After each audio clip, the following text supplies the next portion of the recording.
우리 지난주부터 시작했던 우리 요셉 시리즈 오늘 두 번째 시간입니다. 자유를 주시는 하나님이라는 제목을 가지고 여러분과 함께 말씀을 나누려고 합니다. 여러분, 누구에게나 상처가 있습니다. 혹시 상처 없으신 분 계신가요? 살다 보면 상처받을 일이 한두 가지가 아니죠. 우리 전도사님께서 기도하시면서 많이 이제 다루어 주셨지만, 우리 코로나 바이러스로 인해서 상처받으시는 분들이 또 있습니다. 어디서 이 동양인으로서 어디서 이제 마음 놓고 재채기도 못하는, 여러분 그렇다고 또 너무 막 이렇게 화난다고 그냥 막 일부러 막 재채기 하시지 마시고요. 재채기 하실 때는 이렇게, 여러분 뭐 사실 뭐 많은 분들이 좀 많이 좀 두려움에 이제 있는 분들도 계세요. 워낙 또 이것이 전염병이고 또 이것이 또 기관지를 통해서 주고받고 할 수 있는 것이다 보니까는, 근데 여러분 여기 오시는 길에 뭐 관공서나 뭐 이런 데도 많이 들리셨을 거고, TTC도 타고 오셨을 거고, 여러분 그렇기 때문에 내가 어떻게 예배도 내가 빠져야 되나, 이번 이게 기회 아닌가 이렇게 생각하지 마시고, 예배의 자리 가운데 오히려 좀 더 중국을 위해서, 정말 이것 때문에 어려워하시는 분들을 위해서 또 기도할 수 있는 그런 기회가 되었으면 좋겠고, 여러분 같이 함께 목장 모임 하시고 또 교회 안에서 예배 드리실 때 기침을 하셔도 됩니다. 하셔야겠거든요. 이렇게 소매와 손수건 같은 걸 준비하셔서 이렇게 서로 매너를 또 지키는 그런 저희가 되었으면 좋겠고요. 항상 손 자주 씻으시고, 그리고 그런 게 있으시면 이제 세니타이저 같은 거 들고 다니시면서 꼭 손 세정하시고, 그렇게 가는 곳마다 우리가 그렇게 위생도 관리도 잘 할 수 있는 저희가 되었으면 참 좋을 것 같습니다. 노희성 목사님께서 이것에 대해서 목회 칼럼도 쭉 써주셨는데, 여러분 주보 안에 있으니까 집에 돌아가시는 길에 지금 설교 시간에 읽지 마시고요, 돌아가시는 길에 꼭 목회 칼럼 읽어보시고 격려를 받으셨으면 좋겠습니다. 우리가 상처를 입게 되면 우리가 딱 이렇게 반응을 할 때가, 어떻게 반응을 하냐면, 딱 상처를 받으면 누가 나에게 상처를 줬나, 우리가 이렇게 생각을 할 때가 참 많이 있습니다. 거기에 집중을 하는 거예요. 가해자가 누군가. 마치 우리가 가해자가 누군지 알면 복수를 하고 내가 정의를 구현해낼 것처럼, 나중에 내가 이 상처받은 것에 대한 보상을 저 사람에게 받아야겠다 이렇게 생각해서인지 몰라도, 우리의 집중은 어떻게 보면 상처를 준 사람이라고 하는 건데요, 그게 아니죠. 사실 상처를 받았다면 가장 집중해야 될 것은 이 상처가 얼마나 깊은지, 이것이 나에게 어떠한 영향을 미치는지에 대한 진단과 거기에 대한 처방을 먼저 우리는 봐야 합니다. 이미 받은 상처가 잘 치유되고 이것이 2차적인 피해가 가지 않을 수 있도록 예방하는 것에 우리가 집중을 해야 된다고 하는 거죠. 그러지 않고 우리가 내가 가해자를 찾아야겠다, 내가 이 가해자에게 복수하고 심판대에 올려야겠다, 이렇게 우리가 생각하는 것은 이 하나님의 영역에 침범하는 이 죄가 되는 것을 우리는 보게 됩니다. 우리는 사실은 복수는 하나님의 것이에요.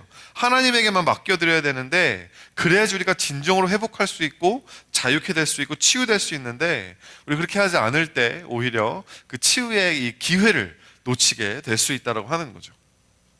요셉의 이야기는 여러분 상처받은 사람들의 이야기입니다. 상처가 너무 많아서 약한 사람들, 또 상처를 너무 많이 받아서 악해진 사람들이 서로 치고받는 이야기들이 요셉의 이야기에 아주 많이 등장을 합니다. 여러분, 예수님이 그래서 이 이야기가 우리에게 주는 소망이 뭐냐면, 나같이 상처 많은 사람도, 나같이 상처가 많아서 온전치 못한 사람도 꿈을 꿀 수 있구나, 하나님의 꿈을 받을 수 있구나라고 하는 게 소망이 된다라고 하는 거죠. 예수님께서 우리에게 오신 이유도요, 우리가 많은 상처를 받아서 어떻게 보면 온전치 못한 사람들이지만, 그렇기 때문에 예수님이 우리에게 오셨다라는 것을 우리는 압니다. 예수님께서 이 마가복음 2장 17절 말씀에 이렇게 말씀하시죠. 우리 함께 읽어보실까요? 시작. 건강한 자에게는 의사가 쓸데없고 병든 자에게라야 쓸데있느니라. 나는 의인을 부르러 온 것이 아니요 죄인을 부르러 왔노라. 예수님은 죄인의 하나님, 요셉은 사실 죄인들의 이야기라고 하는 거죠. 그래서 오늘 본문을 통해서 우리가 상처를 받았을 때 그 성경이 이야기하는 진단과 하나님이 우리에게 주시는 처방에 대해서 우리 함께 알아보기를 원합니다. 첫 번째로 진단입니다. 상처는 여러분 우리를 올가맵니다. 이게 진단이에요. 좀 간단하죠? 상처는 우리를 묶어버립니다. 꼼짝달싹 못하게 우리를 이렇게 만들어버리는 거예요. 상처의 본질은 우리 안에 있는 죄성에 있습니다. 죄로 인해 타락한 세상에서 죄인으로 살아가잖아요, 우리는. 그렇기 때문에 우리는 언제나 어디서든지 상처를 받을 수 있고, 반대로 우리가 다른 사람에게 내가 의도하든 의도하지 않았던 상처를 줄 수 있다라고 하는 거예요. 여러분 혹시 오늘 교회 오면서 나는 오늘 사람에게 상처를 줘야겠다, 나는 오늘 우리 목원에게 상처를 줘야겠다, 이렇게 결심하고 오신 분 계신가요? 아무도 없을 거예요. 근데 오늘 분명히 오늘 예배를 통해서 저도 여러분에게 상처 주려고 설교하는 게 아니거든요. 근데 여러분 뭐 설교를 듣다가 아니면 목장에서 이야기를 하다가 그냥 상처를 받고 돌아가는 분들이 몇몇은 계실 겁니다. 아무도 의도하지 않았는데 상처받는 사람은 너무 많은 거예요. 왜 그렇죠? 우리가 그 정도로 여러분 이 온전치 못한 죄로 빠져있는 이 타락한 세상에서 죄인으로 살고 있기 때문에 내가 남이 주지도 않은 상처를 그냥 내가 가서 받아버리는 그런 세상에 살 수밖에 없다라는 거죠. 여러분 우리가 받는 상처에 대해서 이 히브리서 기자가 이렇게 진단하고 있습니다. 히브리서 12장 15절 말씀에 너희는 하나님의 은혜에 이르지 못하는 자가 없도록 또 쓴 뿌리가 나서 괴롭게 하여 많은 사람이 이로 말미암아 더럽게 되지 않게 하라, 이렇게 이야기하는 거예요. 쓴 뿌리라고 하는 게 뭐냐면요, 상처를 받은 다음에 이것을 잘 진단하고 처방을 해서 이걸 고쳐야 되는데 그렇게 하지 않고 방치하고 내가 복수를 해야겠다, 뭐 이런 이 다른 생각들을 통해서 상처가 온전히 회복되지 않았을 때, 방치되었을 때 우리의 마음에 만들어지는 상태예요. 쓴 뿌리. 상처가 마음속에 뿌리가 내린 것입니다. 여러분 쓴 뿌리는 뭐죠? 뿌리는 이 땅속 깊은 곳에 들어가서 계속해서 이 모든 흙을 잡습니다. 움켜쥡니다. 올가매는 거예요.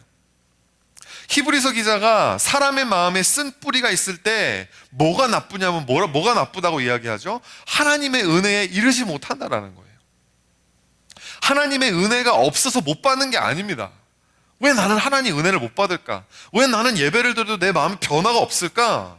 여러분 그게 하나님의 은혜가 끊어져서 그런 게 아니라 우리의 마음에 어떤 상태 때문에 하나님의 은혜는 막 폭포수같이 쏟아지는데 내가 그릇을 엎어놓고 있기 때문에 하나도 담아내지를 못하고 있는 거예요. 내 마음의 쓴뿌리 때문에 하나님의 은혜에 이르지 못한다라고 하는 것입니다. 여러분 그게 우리가 상처를 다루지 않았을 때 우리의 마음의 상태가 된다라고 하는 거죠. 여러분 해결되지 않은 상처가 쓴뿌리가 되면 하나님의 은혜가 우리의 마음속에 우리의 그 온전치 못한 것들을 고치지를 못합니다. 상처는 그렇게 우리를 하나님의 선하심으로부터 고립시키고 하나님의 부르심에 대해서 무관심하게 하고 하나님의 사랑에 무감각한 거예요. 다른 사람의 아픔에도 공감을 하지 못하게 만드는, 그냥 내 중심적으로만 사는, 내가 앞으로 나만 상처받지 말아야지, 이런 이기적인 사람으로 만든다라고 하는 거죠. 그것이 바로 우리를 올가매는 것입니다. 내 자신으로 다른 사람들로부터 고립시켜 버리는 거예요. 여러분 오늘 본문에 보니까 상처받은 사람이 상처를 주는 것으로 여러분 우리가 볼 수 있습니다. 여러분 상처를 주는 사람은요, 상처를 받은 사람이에요. 오늘 우리가 읽은 본문에 요셉의 형들이 이 요셉을 죽이려고 음모를 꾸미는 것을 보게 됩니다. 여러분 요셉을 이렇게 구덩이에다가 집어 던져 놓고서는 회의를 해요. 얘를 어떻게 죽일까? 그러다가 르우벤이 우리 죽이지는 말고 그냥 구덩이에 넣자. 유다가 우리 죽이지는 말고 팔아버리자. 여러분 이걸 요셉이 구덩이 속에서 다 듣고 있습니다. 얼마나 상처를 많이 받았을까요? 여러분 실질적으로 생각해 보세요. 형제들끼리 아무리 배다른 형제들이라고 하지만 여러분 얼마나 끔찍하게 그지 없습니까? 이 이야기만 놓고 보면 요셉의 형들처럼 나쁜 사람이 어디에 있습니까? 하지만 그들이 요셉에게 이렇게 상처를 줄 수밖에 없었던 이유가 있었어요. 왜냐? 그들이 자라면서 받았던 상처가 너무 많았거든요. 오늘 이야기의 배후를 우리는 살펴보기 원해요. 야곱의 가정사, 요셉의 이 가정사, 얼마나 복잡한 이 가정사가 있었는지 몰라요. 여러분, 눈먼 아버지 이삭으로부터 형 에서의 축복권을 빼앗았던 야곱의 이야기 아시죠? 그 야곱이 삼촌 라반의 집으로 도망가가지고 그 집에 있는 둘째 딸 라헬과 눈이 맞습니다. 사랑에 빠집니다. 그래서 라헬과 결혼을 하고 싶었는데 이 삼촌 라반이 꾀를 쓰죠. 그래서 우리 첫째도 지금 결혼 안 했는데 첫째 레아를 먼저 이 시집을 보냅니다. 처음에 라헬을 줄 것처럼 했다가 이제 마지막에 이 첫날 밤에 이제 신부를 첫날 밤에 이제 그 신랑방의 방으로 들어가는데 바꿔치기를 한 거예요. 라반은 야곱에게 자신의 두 딸을 다 주는 대신에 야곱의 노동력을 완전히 최고치로 1+1으로 해가지고 한 딸을 위해서 7년, 다른 딸을 위해서 7년, 그래서 14년 동안에 이 노동력을 착취하려고 하는 것입니다. 여러분, 그렇게 이 야곱의 가정에 비극이 시작이 된 거예요. 창세기 29장 31절 말씀, 여호와께서 레아가 사랑받지 못함을 보시고 그의 태를 여셨으나 라헬은 자녀가 없었더라. 여러분, 이 야곱의 첫 번째 부인이었던 레아는 이 남편의 사랑을 받기 원했지만 사랑을 받지 못하는 이 엄청난 상처를 가지고 살았던 여인이었어요. 근데 여러분, 레아가 얼마나 야곱을 사랑했고 야곱의 사랑을 구애했냐면 그가 첫 번째 아들을 낳습니다. 르우벤을 낳고 나서 뭐라고 하는지 보세요. 르우벤을 낳고 나서는 여호와께서 나의 괴로움을 돌아보셨으니 이제는 내 남편이 나를 사랑하리로다. 이제는 내가 남편을 위해서 첫째를 낳았으니까 이제 남편이 나를 쳐다보겠지. 근데 여러분, 둘째 이름을 봐요. 둘째 이름 보세요. 둘째 이름이 뭐냐면 시므온입니다. 함께 읽어보실까요? 시작. 여호와께서 내가 사랑받지 못함을 들으셨으므로 내게 이 아들도 주셨도다. 아직까지도 사랑을 못 받았다라는 거죠. 셋째를 낳습니다. 레위를 낳아요. 레위를 낳고 나서 내가 그에게 세 아들을 낳았으니 내 남편이 지금부터는 나와 연합하리로다. 얼마나 이 마음이 얼마나 아팠겠습니까? 사실 우리는 상상도 할 수 없는 이 상처를 가지고 살았던 레아가 넷째를 낳습니다. 유다예요. 유다, 함께 읽어볼까요? 내가 이제는 여호와를 찬송하리로다. 단념한 거죠.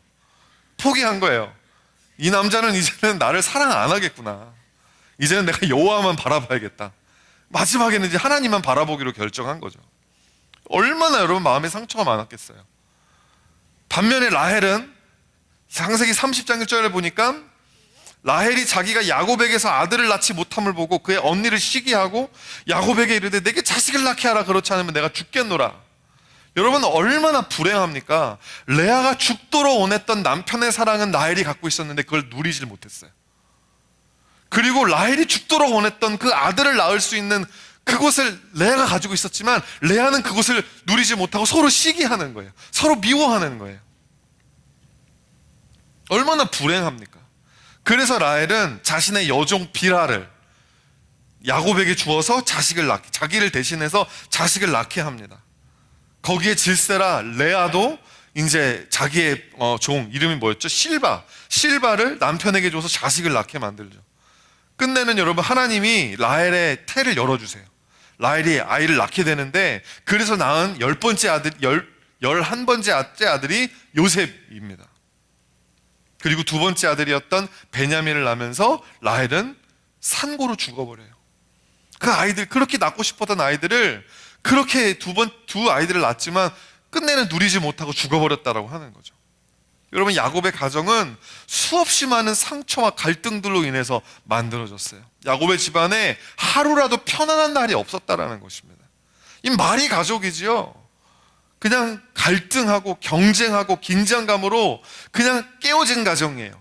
역기능적인 가정이었다라는 거예요. 여러분, 혹시 여러분 삶 가운데 여러분도 우리 가정도 좀 비슷합니다. 여러분, 오히려 요셉의 가정을 보면서 위로가 되시는 분 안 계세요? 요셉이 정말 우리 집안에 비하면 양반이구나. 우리 집안이 훨씬 더 콩가루인데. 여러분, 그런 분 혹시 안 계십니까? 그런 곳에서 자라나는 사람도 여러분, 다른 사람에게 상처를 주는 사람이 된다는 거예요. 요셉은 어땠겠습니까? 여러분, 엄마가 자기를 낳고 둘째를 낳다가 돌아가셨어요. 집안에 형들은 10명 있고 동생은 깐난애기가 있는데 엄마가 없어요. 새엄마가 아니죠. 그냥 배다른 엄마만 3명이 있고 배다른 형들이 10명이 있는데 여러분 그 엄마들이 요셉에게 잘 해줬겠습니까? 그냥 가는 곳마다 트집 잡고 그냥 아주 못 잡아먹어서 안달이었겠죠. 여러분, 그래서 여러분 요셉에게는 그가 꾸었던 꿈마저 없었다면 그의 유년 시절은 진짜 견디기 힘들었을 거예요. 여러분, 또한 여러분 우리의 상처가 우리를 어떻게 올가매냐면 다루어지지 않은 상처는 대물려집니다. 이 상처를 우리가 다루지 않으면 이것이 다음 세대의 전수가 돼요. 이거 정말 무서운 거예요. 여러분, 야곱이 왜 요셉을 편애했을까? 왜 요셉을 편애했을까? 여러분, 야곱도 생각해 보시면 편애를 하는 아버지의 아들이었어요. 기억하십니까? 우리 몇 년 전에 우리 야곱 시리즈도 했었잖아요. 창세기 25장 27절 28절 보면 에서는 익숙한 사냥꾼이었으므로 들사람이 되고 야곱은 조용한 사람이었으므로 장막에 거주하니 이삭은 에서가 사냥한 고기를 좋아하므로 그를 사랑하고 리브가는 야곱을 사랑하였더라. 여러분, 이삭이란 사람 여러분 잘 아시는지 모르겠는데 정말 온유한 사람이었습니다. 아버지가 여러분 저는 이해가 안 가요. 아버지가 재단에 막 끌고 가서 자기를 죽이려고 하는데 가만히 누워 있어요. 막 몸부림치지 않아요. 이삭은 누가 와가지고 자기 우물을 뺏어가려고 합니다. 아비멜렉이란 깡패 같은 사람이 와가지고 우물 내 거 이러면 그냥 내어줘요. 그리고 자기는 또 가가지고 우물을 파요. 그러면 또 누가 와가지고 우물을 뺏어갑니다. 그러면 또 자기는 다른 데로 옮겨가요. 바보 같은 사람이에요. 이 좋은 말로 온유하다라고 하고요, 좀 나쁜 말로 하면 정말 속이 없는 사람입니다. 배알도 없고요, 소심하고요, 자기 말도 잘 못하고 심약한 사람인데 아들을 낳았는데 정말 나랑 다른 애가 나온 거예요. 남자답고 막 몸에 털도 많고 막 활도 잘 쏘고, 그래서 막 한번 너무 이렇게 좋은, 너무 멋진 애가 나오니까 어떻게 내 안에서 이런 아이가 나왔을까 해서 막 좋아하는 거예요. 대신에 자기랑 좀 닮은, 좀 유약하고 좀 여자처럼 막 집에서 막 이렇게 엄마만 도와주고 뭐 그게 나쁜 건 아니지만 그때는 이 이삭의 눈에는 야곱이 마음에 안 드는 거예요. 여러분, 저의 첫째 아들이 저를 되게 닮았어요. 생긴 것도 많이 닮았지만 얘를 딱 이야기해보면 그냥 어렸을 때 저의 모습을 보는 것 같아요. 그러다 보니까 여러분, 정말 좋은 것만 닮으면 너무 좋겠는데 가끔씩은 제 안에 제가 너무 싫은 저 있잖아요. 제 안에 정말 고치고 싶은 내 모습이 제 아들 안에 있어요. 그러면요 여러분, 막 화도 못 내요. 화도 못 내겠고 너무너무 여러분 그게 얼마나 그게 괴로운 건지 아십니까? 여러분, 아버지의 사랑을 받지 못한 야곱의 마음에 또한 상처가 있었을 거예요. 하지만 야곱의 인생에 그 상처가 진단되어지고 이것이 올바른 처방이 내려질 겨를이 있었습니까? 야곱이 얼마나 그가 정말 너무 어려운 삶을 살았잖아요. 업앤다운이 너무 심한 삶을 살았잖아요. 그럴 여러분 이 상처를 다룰 새가 없었던 거죠. 그러니까 똑같이 자기가 받은 거 똑같이 자기 자식들에게, 창세기 37장 3절 지난주 본문이었죠. 요셉은 노년에 얻은 아들이므로 이스라엘이 여러 아들들보다 그를 더 사랑함으로 그를 위해서 채색 옷을 지었어요. 여러분, 미워하면서 닮아간다라는 말, 이 너무너무 무서운 말이에요. 근데 여러분, 사실입니다. 우리가 상처를 받아서 미워하고 저 사람에게 복수해야겠다, 우리가 이것을 정말 하나님 말씀 안에서 하나님의 은혜 안에서 치유받고 자유케 되는 것에 집중하지 않고 우리가 그것에 그냥 묶여 있잖아요. 올가매 있잖아요. 그러면 나도 모르는 사이에 나에게 그 상처를 줬던 사람을 닮아가게 되는 거예요. 우리는 성경이라는 거울을 통해 보여지는 우리의 마음의 이 상처, 우리의 마음의 상처를 직면해야만 합니다. 말씀의 빛 가운데서 우리의 상처를 진단해야 돼요. 하나님, 내 마음은 오늘 하나님, 내가 이런 어려운 상황 가운데서 이렇게 정말 안 좋게 반응하는 이유가 무엇입니까? 주님, 내 안에 왜 이렇게 불안함이 많은 것입니까? 주님, 내 안에 왜 이렇게 긍정적인 마음이 아니라 부정적인 생각들로만 가득한 것입니까?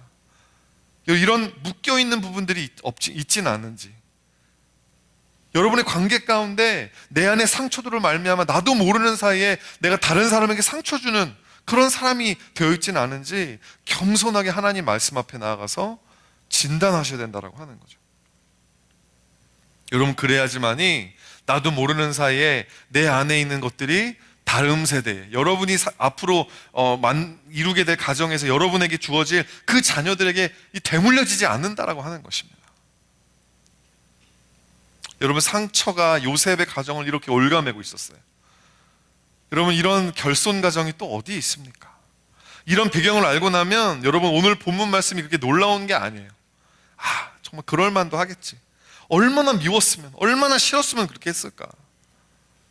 여러분, 그 많은 근데 더 놀라운 건 뭐냐면, 이런 가정에서 자라났지만, 이렇게 깨어진 가정이었고 역기능적인 가정이었지만, 그럼에도 불구하고 하나님이 그 가정에 꿈을 주셨다라는 거, 소망을 잃어버리지 않으셨다라고 하는 거, 그 많은 상처에도 불구하고 하나님께서 요셉을 부르셨고 사용하심으로 수없이 많은 사람들을 구속하셨다라는 거.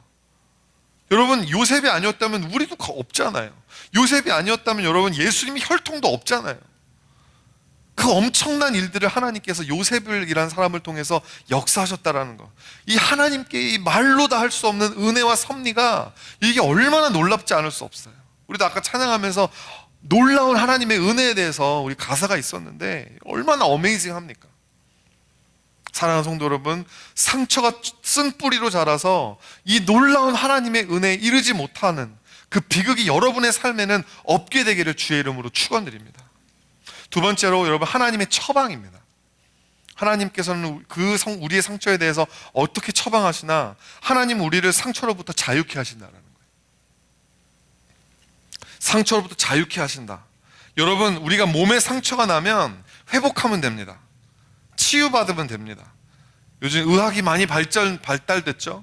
코로나 바이러스에 대해 그 백신이 빨리 만들어질 수 있도록 기도하셔야 돼요. 더 이상 사람들이 죽지 않을 수 있도록. 여러분, 마음의 상처가 난 것, 우리 영혼의 상처가 난 것에 대해서는요, 여러분, 우리 마음의 상처에 대한 치유는 한계가 있어요. 치유에는 한계가 있다는 거. 우리 몸의 치유에도 여러분, 나이가 들면 이제 알게 돼. 몸에 나이가 들게 되면 어느 정도는 치유가 됐는데 더 이상으로 안 될 때가 있습니다. 답답해요. 내가 늙었다라는 거예요. 그러면 받아들여야지. 어떡합니까? 근데 여러분, 우리 마음의 치유에도, 우리 마음의 상처에도 이 한계가 있습니다. 여러분, 오해하지 마세요. 그러니까 상처를 받던 안 받던 상관하지 말고 살아라가 아닙니다. 무시하고 방치하라는 말이 아니에요. 내 안에 어떤 상처가 있는지 인식하는 것은 중요합니다. 하지만 그 상처에 몰두하는 것은 치유의 방법이 아니라는 거죠. 여러분, 우리가 자주 빠지는 함정입니다. 마음의 상처에 내가 몰두하는 거예요. 내 안에 어떤 상처가 있는지 거기에만 집중하는 거예요. 여러분, 하나님의 말씀을 통해서 내가 내 안에 이런 상처가 있었구나, 기도하면서 하나님이 우리에게 보여주시는 우리의 과거에 어떤 내가 받았던 상처를 보여주실 때가 있습니다.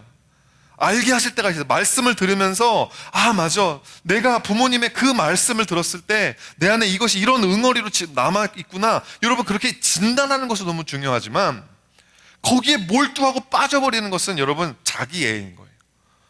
나르시시즘에 빠지는 것입니다. self-absorbed 되는 것입니다. 그냥 자아도취되는 것입니다. 여러분, 그것은 하나님의 방법이 아니에요.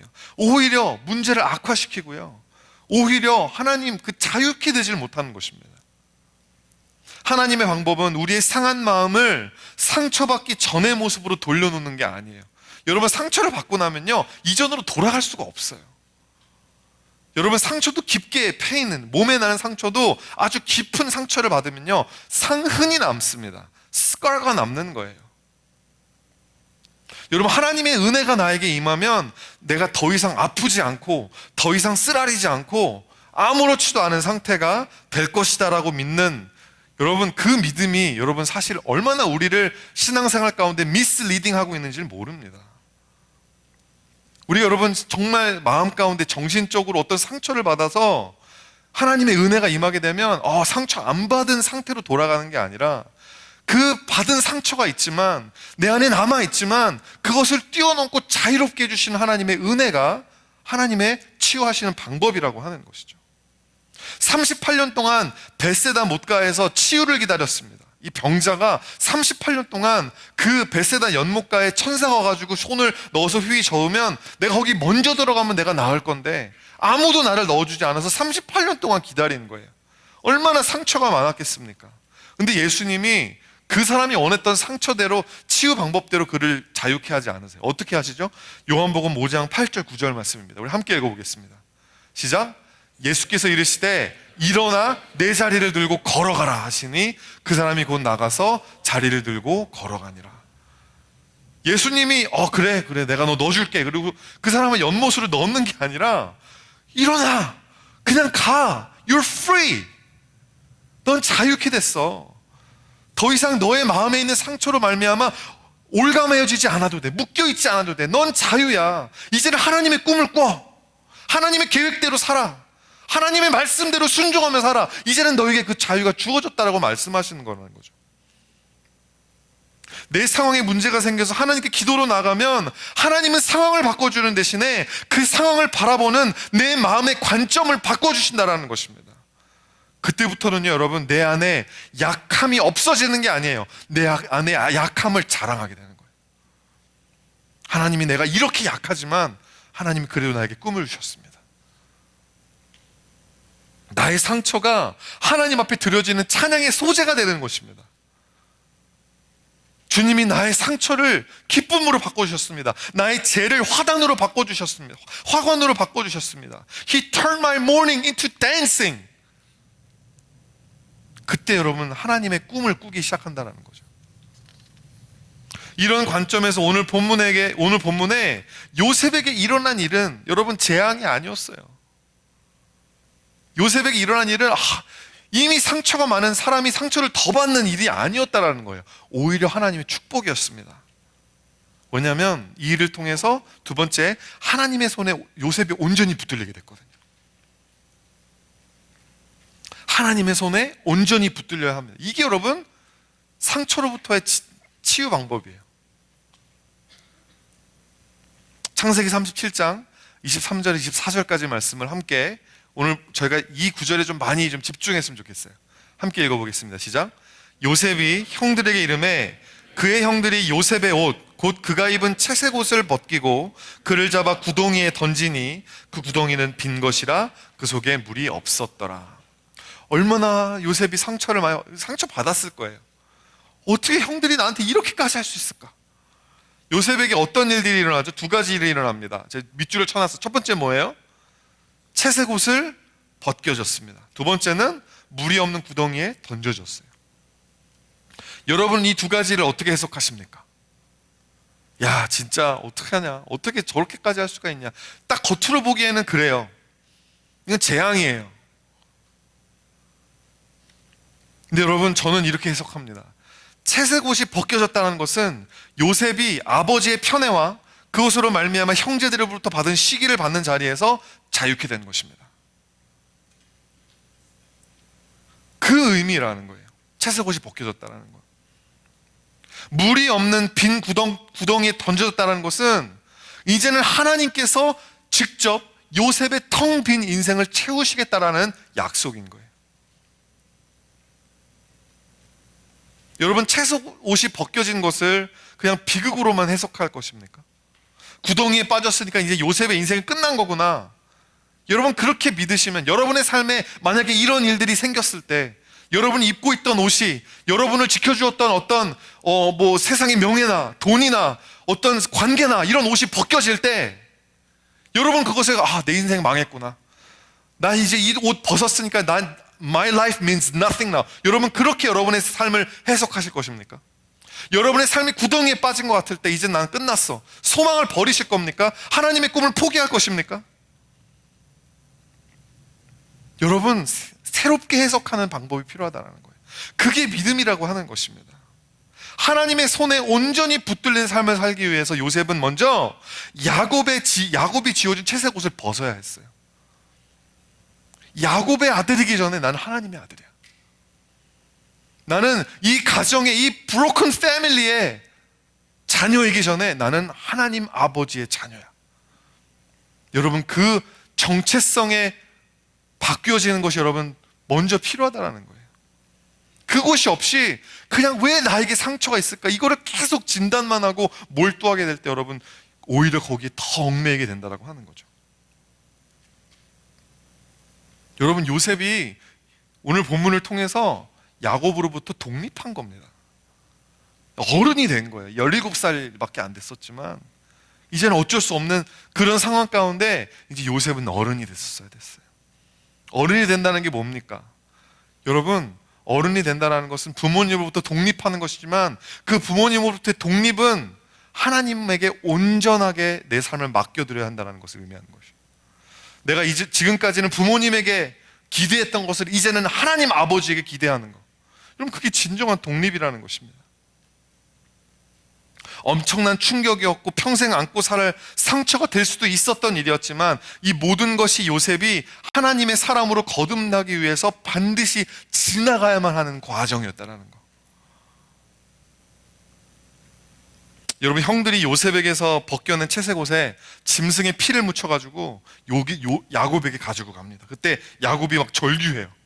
얼마나 내가 세상에서 가장 사랑하는 사람이 라헬이랑 요셉이었는데 라헬은 둘째를 낳다 죽고 막내 이 베냐민을 낳다가 죽고 이제는 요셉까지 죽은 거예요.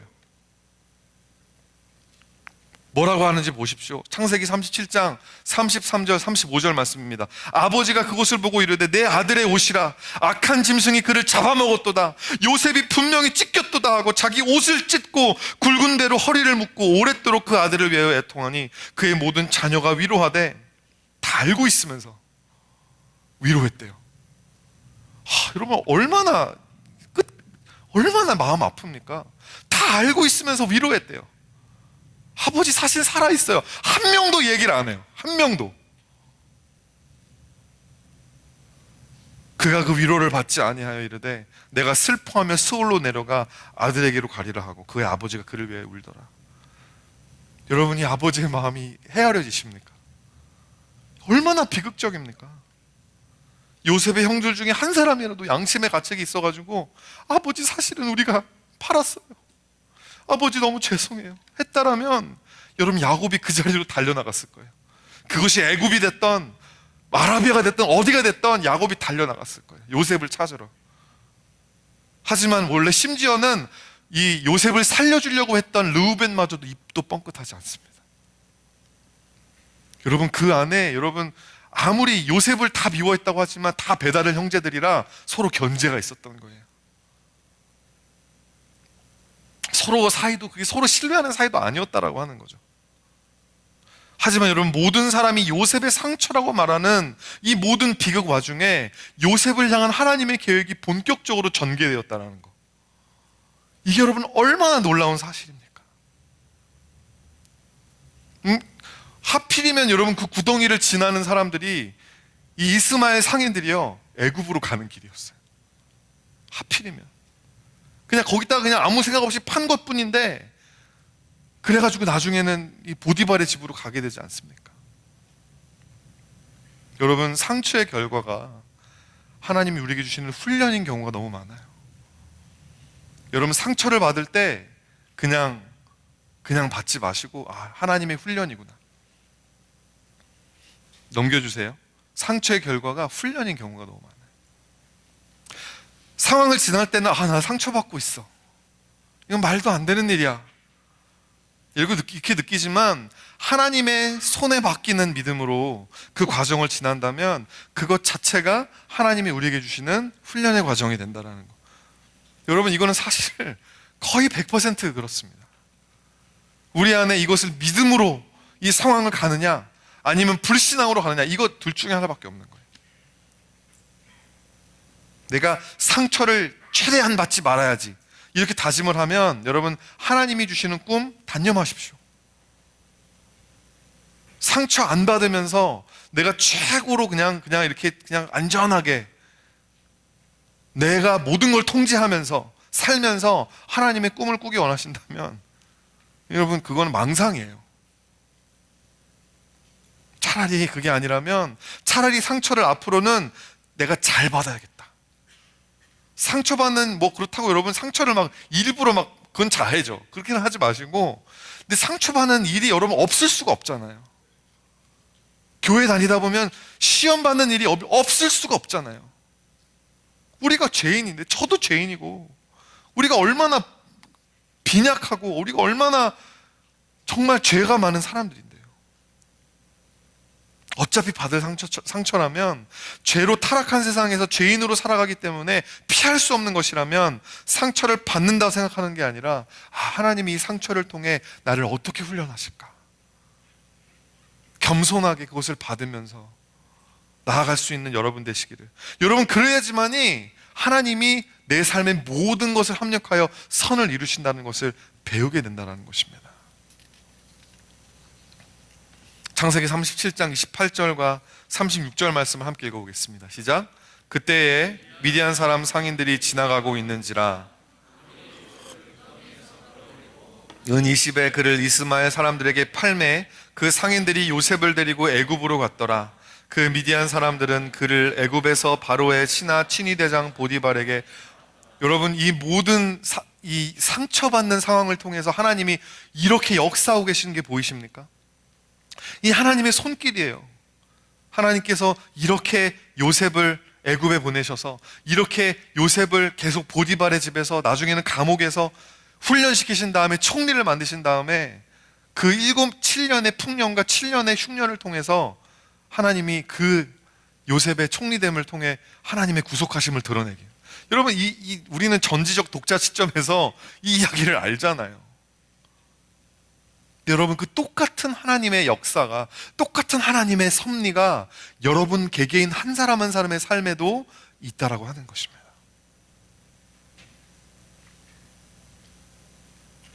여러분, 이 요셉을 위해서 커스텀 메이드 되어진 제자 훈련이 시작이 되는 거죠. 하나님의 손에 온전히 붙들려서 받는 훈련을 통해서만 우리는 상처로부터 자유케 될 수 있는 것입니다. 상처에 얽매이지 않는 거예요. 이것이 우리를 상처로부터 자유케 하심을 통해 치유하시는, 몰두하지 마세요. 상처 진단하고 나면 바로 이것이 처방으로 가야 됩니다. 그래서 하나님, 이 상처를 통해 나에게 무엇을 보기 원하십니까? 어디로 가길 원하십니까? 무엇을 배우길 원하십니까? 사랑하는 성도 여러분, 살다 보면 치유되지 않은 상처도 있습니다. 문제에 속 시원한 답이 없는 경우가 더 많습니다. 한 사람 한 사람 이야기 보따리를 풀어보면 여기 요셉 못지않게 아주 파란만장한 삶을 사셨던 분들이 왜 없겠어요? 하나님이 나를 사랑하신다면서 왜 나에게 이런 일이 있었습니까? 여러분, 이런 원망이 어떻게 안 나오겠습니까? 하지만 진짜 비극은 내가 받은 그 상처에 몰두해서 우리를 그 온전히 하나님만 붙들게 하심으로 상처로부터 자유케 되는 훈련을 받지 못하게 되는, 그게 진짜 비극인 거예요. 그렇게 갈 때 상처가 쓴 뿌리가 되고 그 쓴 뿌리가 불신하게 되어서 하나님의 은혜에 이르지 못하게 하는 진짜 치명적인 상처가 되는 것이죠. 오늘 본문을 제가 묵상하면서 미디안 상인들의 손에 힘없이 애굽으로 팔려가는 17살 된 요셉과 그의 입었던 피 묻은 채색 옷을 품에 안고 절규하는 야곱의 모습을 막 상상하면서 제가 이 찬양이 떠올랐습니다. 다른 이야기지만 생후 3개월 된 이 아들 모세가 더 이상 숨길 수가 없어가지고 이 아들 모세를 이 갈대상자, 진흙과 역청을 바른 갈대상자 안에 넣어서 나일강에 뛰어보내는 그 어머니 요게벳의 그 노래, 요게벳의 노래라는 찬양이 있어요. 우리 1절만 우리 같이 함께 좀 영상과 함께 들어봤으면 좋겠습니다.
간절히 기도했겠지.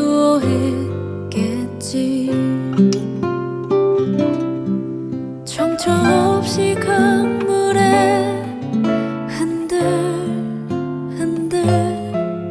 흘러내려가는 그 상자를 보며 눈을 감아도 보이는 아이와 눈을 맞추며 주저앉아 눈물을 흘렸겠지. 너의 삶의 창주인, 너의 참 부모이신 하나님 그 손에 너의 삶을 맡긴다. 너의 삶의 창조인, 너를 이끄시는 주 하나님 그 손에 너의 삶을 드린다. 아이를 키우는 부모로서 참 가사가 많이 마음에 와닿아요. 이 노래의 후렴 가사가 사실 부모됨의 본질인 것 같습니다. 우리 인생의 참 주인이신 하나님의 손에 내 모든 것을 맡겨드릴 때 우리의 과거와 상처로부터 자유케 될 것을 믿습니다. 말씀을 마치겠습니다. 비교적 많이 접해본 본문이었지만 제가 이번에 다시 읽으면서 새롭게 발견한 부분이 하나가 있습니다. 창세기 37장 31절 말씀인데요, 함께 읽어보실까요? 시작. 그들이 요셉의 옷을 가져다가 수렴소를 죽여 그 옷을 피에 적시고. 이 수렴소에 죄 없는, 죽음이 없었다면 야곱은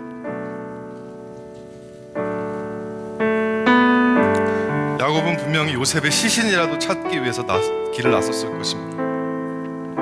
이 죄 없는 수렴소의 죽음으로 말미암아 야곱과 요셉의 끈끈했던 그 관계가 하나님의 뜻 안에서 잠시 끊어지게 된 것이었습니다. 이 수렴소에 피 흘림이 있었기 때문에 요셉은 자유롭게 하나님의 손에 붙들려 꿈을 꾸는 자로 계속해서 살아갈 수 있었던 것이었습니다. 사랑하는 성도 여러분, 예수 그리스도의 보혈이 우리를 자유케 하신 것을 믿으시길 바랍니다. 죄 없으신 예수 그리스도의 의로운 피가 우리의 상처로부터 우리를 진정으로 구속하시는 줄 믿으시길 바랍니다. 우리 나가는 말 함께 읽고 찬양하도록 하겠습니다. 모든 무거운 것과 얽매이기 쉬운 죄를 벗어버리고 인내로써 또 온전케 하시는 이인 찬양하겠습니다.